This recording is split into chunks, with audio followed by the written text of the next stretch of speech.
Assalamu alaikum wa rahmatullahi wa barakatuh, and welcome to AccidentalMuslims.com, the Durban chapter. It is our first interview in Durban. It is really amazing to have Muhammad Zakaria Suleman, an advocate of law at the Durban Bar. He's done amazing things here in South Africa.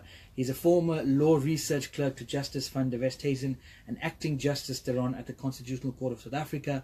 He's a former junior researcher at the SLSJ Fellow at the Public Interest Litigation Center of Section 27, and is recognized by many as a Mail and Guardian's top 200. He's also Brightest Young Mind at the same year, as well as being the top young Muslim in 2013. So really, I would like to welcome and introduce Brother Zakaria. Shukran for your time this evening. And let's start off by talking about some of your involvement in amazing work that you've done with the Students for Law and Social Justice organization. Firstly, thank you for having me on this, and assalamu alaikum to all the listeners.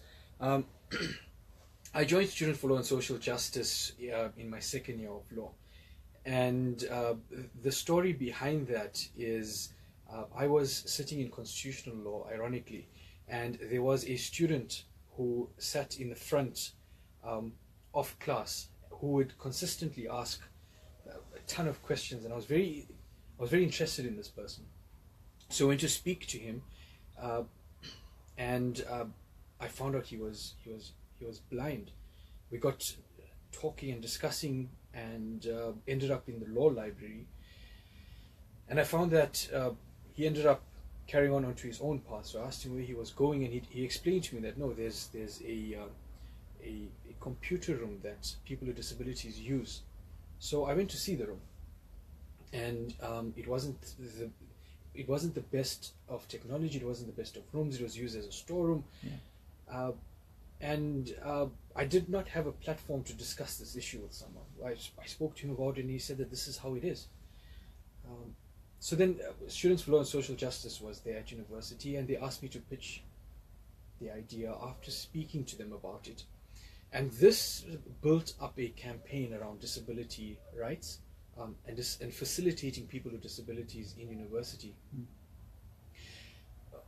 Of particular interest was an idea that came up where we would use simulations, put a blindfold on a person and give them a walking stick. On an able-bodied person. On an able-bodied person, or put them on a wheelchair. Autism stimulations. So have two different speakers of different music on either side, have someone scratching your neck, and have someone reading a speech to you. A whole lot of senses start being triggered, and you have to concentrate.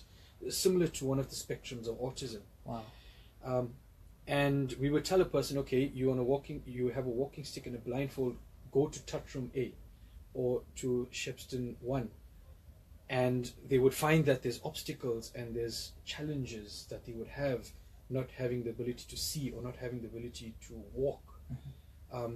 And through that, we started developing qualitative data that spoke to the experiences of people, and which led to an audit, or a disability audit of the university, and particularly the law building.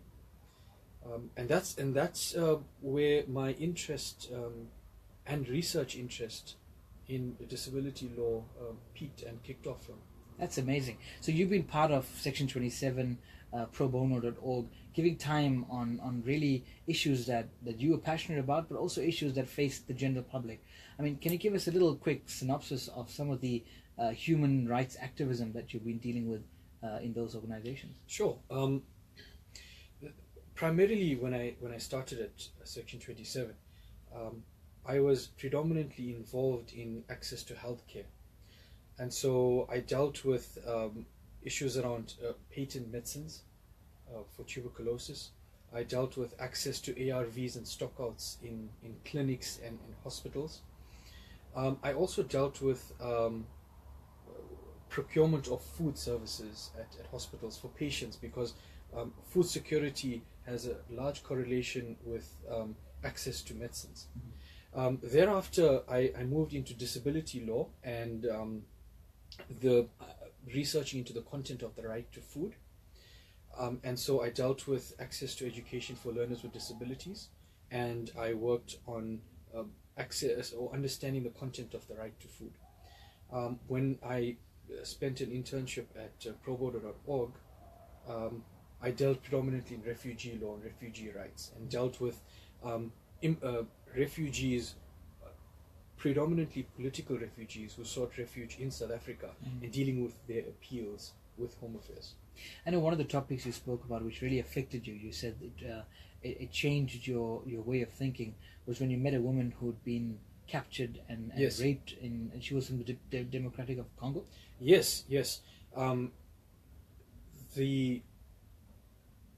The emotion that a person has to go through when telling, firstly, another man her story.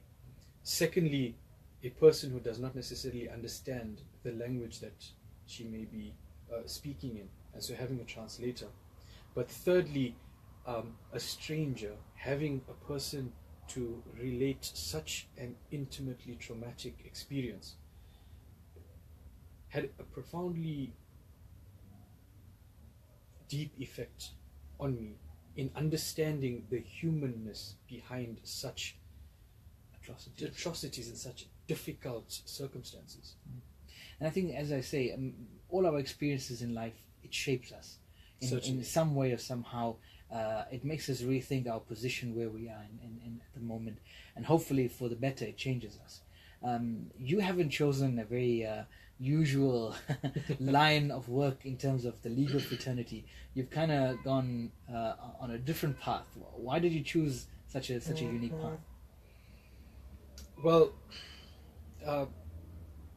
I guess the first thing I would say is that I tend to be a bit of a rebel in my thinking, but more importantly is this idea of conveyor belt thinking. I found that how it normally works is that you place the product on the conveyor belt, and you do your law degree, you go into the big corporate firms, you become an attorney, and it rolls on, so on and so forth. But what the philosophy that I took was, where do I want to be? And I've always looked towards being an advocate. But what skills do I need? So I needed research skills, I needed advocacy skills, I needed oratory skills, I needed analytical writing, research skills. And so I found myself in organizations and spaces that grew me and allowed me to take and be given those skills that I needed in order to get to take the next step. That's amazing. And all of this is done as a proudly Muslim person. Yes. And I think yes. that's what AccidentalMuslims.com talks about, living life with purpose. Yes. How does your role as, or rather your belief as a Muslim affect your role in the legal fraternity, promoting different aspects of the legal laws, of the constitutional law and various aspects of it? How does that play a role, or does it even play a role? No, I think it does. Yes, it does play a role. Being a Muslim, believing in the principles of equality, justice, freedom, believing in the transformation of society, and all extracting these beliefs from the fundamental principles of Islam, from the seerah of the Prophet ﷺ, from Quranic injunctions. Those same principles, to a very large extent, are mirrored within the Constitution.